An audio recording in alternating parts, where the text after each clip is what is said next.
नमस्कार, जय हिंद साथियों। स्वागत है आपका हमारे YouTube चैनल बाबा हिस्ट्री वाले पर। साथियों, हम पढ़ रहे थे इतिहास और इतिहास की इसी श्रृंखला को आगे बढ़ाते हुए अब पढ़ेंगे हम सिंधु घाटी सभ्यता, कांस्य युगीन सभ्यता, मतलब कि सिंधु घाटी सभ्यता। तो सिंधु घाटी सभ्यता पढ़ने से पहले साथियों हमारे पास बहुत सारे कमेंट आए थे।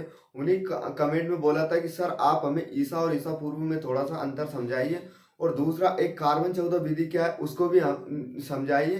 तो साथियों हम पहले उस कॉन्सेप्ट को क्लियर कर लेते हैं और फिर हम सिंधु घाटी सभ्यता पढ़ेंगे, क्योंकि प्राचीन कालीन भारत के इतिहास में हमें इन चीजों की बहुत आवश्यकता पड़ेगी। ईसा ईसा पूर्व, इसका अगर अंतर नहीं समझ आएगा तो सब ऊपर से जाएगी चीजें, क्योंकि कुछ पल्ले नहीं पड़ेगा। तो इसलिए हम इन दोनों चीजों को अच्छे से समझते हैं, ये दोनों कॉन्सेप्ट को, और आराम से क्लियर करते हैं। जिसमें बहुत सारे मित्रों ने हमारे कमेंट किया था, तो कुछ कमेंट के बारे में हम चर्चा कर लेते हैं। आपको कि क्या क्या कमेंट रहे। बहुत अच्छा रिस्पॉन्स रहा उनका, उनको हम धन्यवाद भी कर देते हैं थोड़ा।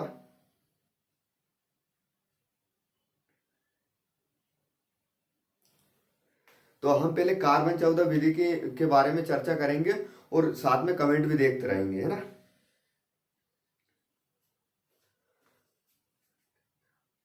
कार्बन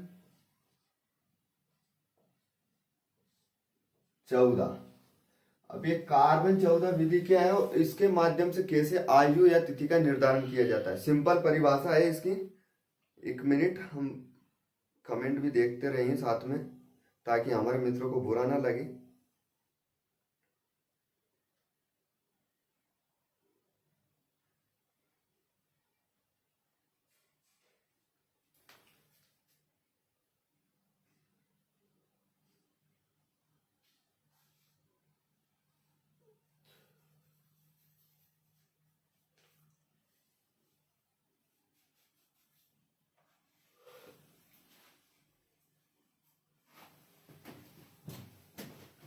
कार्बन 14 विधि, तो कार्बन 14 विधि क्या है उसको देखते हैं। हम पहले विस्तार से देखते हैं इसको। मतलब ये है सन, यानी कि सूर्य। अब अब हमने बना लिया ये सूर्य।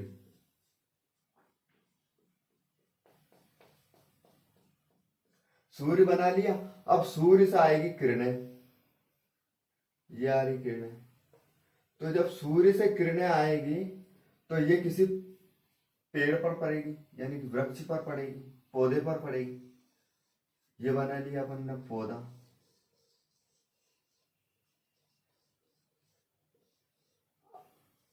पौधे पर पड़ेगी। अब सूर्य से आने वाली किरणें जब किसी पौधे पर पड़ेगी तो सूर्य से कार्बन कार्बन आएगा। कार्बन को प्राप्त कैसे करेंगे? जब सूर्य से आने वाली किरणें पौधे ग्रहण करेगा रेडियोधर्मी प्रक्रिया के माध्यम से। तो ये जो सूर्य से आएगा, सूर्य से जब किरणें आएगी तो पौधा ग्रहण करेगा, यानी कि क्लोरोफिल का निर्माण होगा। क्लोरोफिल की उपस्थिति में पौधा कार्बन प्राप्त मतलब कार्बन पदार्थ प्राप्त करेगा और वो ग्रहण करेगा।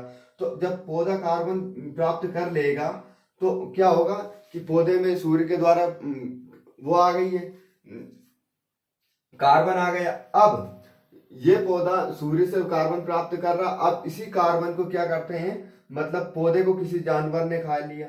मान लीजिए यहाँ पर बना दिया अपन ने, सिंपल सा क्या बना देते हैं, बकरी को मान लेते हैं। तो यहाँ पर अपन ने एक बकरी बना दी। बकरी अब बन जाए तो बढ़िया है, वैसे कोशिश करेंगे बकरी बन जाए। ये बकरी बन गई। अब पौधे को किसने खाया? बकरी ने खाया।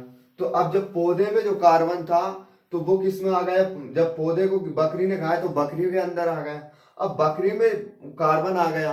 अब जब बकरी में कार्बन आया तो इसकी हड्डियों में कार्बन आ गया। अब जो बकरी है, बकरी को खा लिया किसी जानवर ने। जानवर ने मतलब एक तो मनुष्य, दो पैर वाला जानवर ये खा गया, और एक चार पैर वाला जानवर मतलब सिंह, शेर खा गया। शेर को थोड़ा मुस्कुराते हुए बना दे तो और अच्छा लगेगा।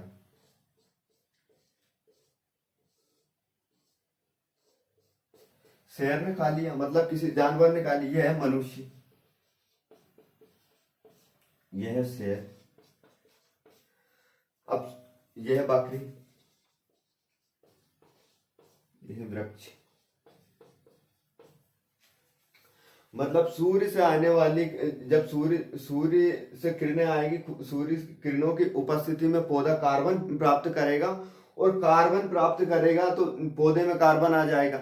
जब पौधे को कोई जानवर खाएगा, उदाहरण के लिए हमने लिया है बकरी, अगर ये पौधे को खाएगी तो जो पौधे में कार्बन उपस्थित था उसी कार्बन को बकरी खाएगी, मतलब पत्तियों को खाएगी, पत्तियों के माध्यम से या उसके फल खाएगी, उसके फलों के माध्यम से कार्बन कहाँ चला जाएगा, बकरी में चला जाएगा, मतलब बकरी के शरीर में चला जाएगा तो उसके हड्डियों में कार्बन आ जाएगा। अब बकरी को मार लिया किसी जानवर ने, एक जानवर दो पैर वाला, मतलब एक आदि मानव थे उस जमाने में, तो एक मनुष्य ने खा लिया और दूसरा खा लिया किसी जानवर ने, मतलब शेर को मान लेते हैं। तो अब जो बकरी में कार्बन था वही कार्बन किन में चले गया, मनुष्य में भी चला गया। ये गंजा लग रहा है, थोड़ा बेकार लग रहा है, तो इसको बाद उगा देते हैं। तो ये खाकर खुश कर देते हैं, ये खुश हो रहा है, तो मनुष्य में चला गया, तो मनुष्य में भी कार्बन चला गया, तो मनुष्य की हड्डियों में कार्बन आ गया।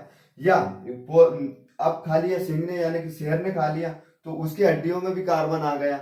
या डायरेक्ट भी पौधे में जो फल लगा वो मनुष्य खा सकता है। तो जब मनुष्य ने पौधे का फल खाया तो क्या हुआ, उसके शरीर में कार्बन आ गया। अब कुछ समय पश्चात मनुष्य भी मर गया, यानी कि उसकी भी मृत्यु हो गई और सिंह की भी मृत्यु हो गई, दोनों मर गए। मनुष्य का कंकाल बन गया और इधर शेर भी मर पड़ गया, तो उसकी भी हड्डियों का कंकाल बन गया।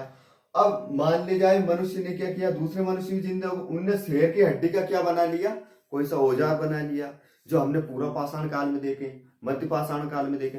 तो जो औजार बना लिया उन्होंने, तो औजार बना लिया तो क्या हुआ, अब उन्होंने यूज करने लगे, मतलब शिकार के लिए यूज करने लगे जानवर को। यहाँ बकरी को मारा, बकरी का मांस तो वो खा गए, अब बची हड्डी, तो यार हड्डी का क्या करें, तो हड्डी का भी अपन क्या बना ले, औजार बना ले। तो उनने ये औजार क्या किया, लंबे समय तक जो उनके पास रखा। अब भैया जो औजार उनको प्राप्त हुआ, मान ली जाए औजार बना देते हैं अपन, क्या बना देते हैं, कुराड़ी बना देते हैं। यह हड्डी है, अब इस हड्डी में एक हड्डी और जोड़ दी उनने, यूं करके या कुछ भी, तो ये बन गया उनका एक फरसा। अब ये फरसा मिल गया किसी मतलब जो इतिहासकार होते हैं, मतलब जो पुरातत्व विभाग के अधिकारी होते हैं, उनको ये क्या मिल गया, औजार मिल गया।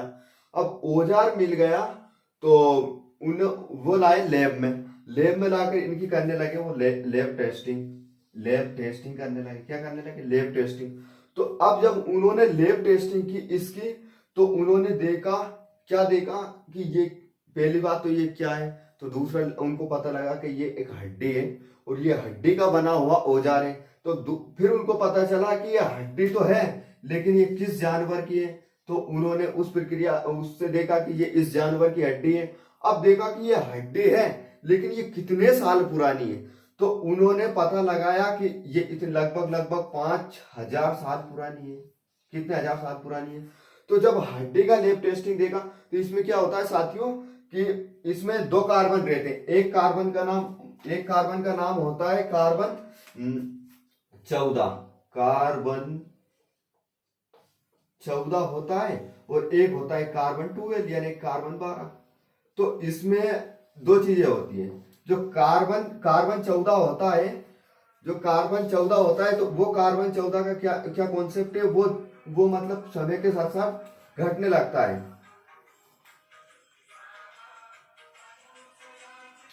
कार्बन 14 समय के साथ साथ क्या करने लगता है, घटने लगता है, मतलब क्षरण होने लगता है इसका कार्बन 14। लेकिन कार्बन 12 वैसी अवस्था में रहता है। तो जब उन्होंने देखा कि कार्बन 14 क्षरण हो गया, मतलब कितना हो गया, अगर उस समय उसमें कार्बन की मात्रा 50% थी, मतलब 50% थी, तो अब उसकी मात्रा कितनी बची, तो लगभग बची उसमें 20%। तो उन्होंने अंदाज लगाया अब शेष कितने बचा उसमें, कार्बन 30%।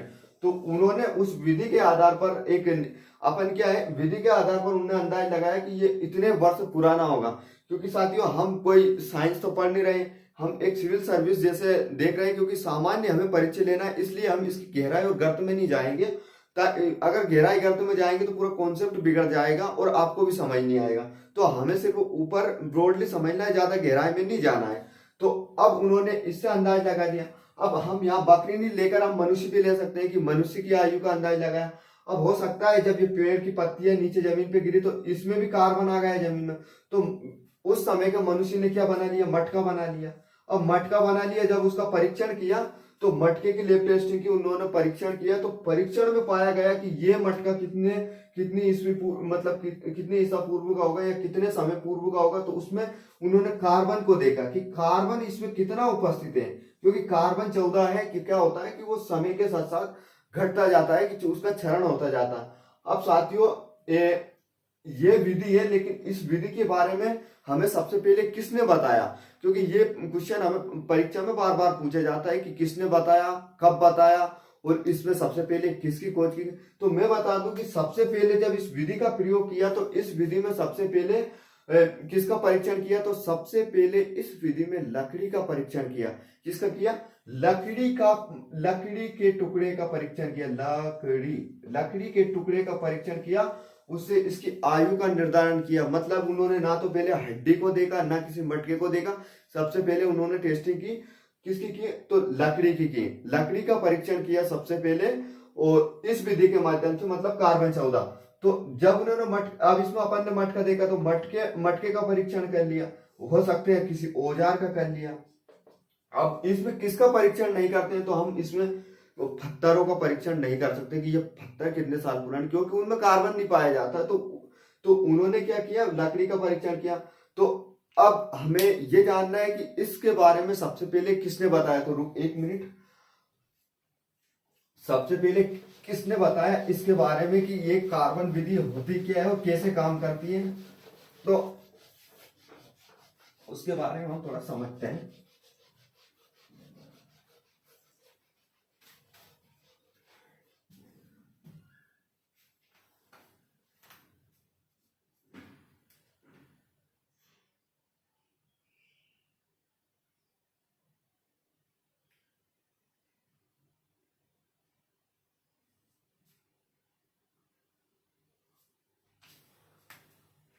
एक अमेरिका के एक वैज्ञानिक है, एक मतलब रसायन शास्त्री है, तो उन्होंने इस विधि के बारे में सबसे पहले हमें बताया था। अमेरिका के रसायन शास्त्री, अमेरिका के एक रसायन शास्त्री, उन्होंने हमें सबसे पहले बताया, तो उनका नाम था विलार्ड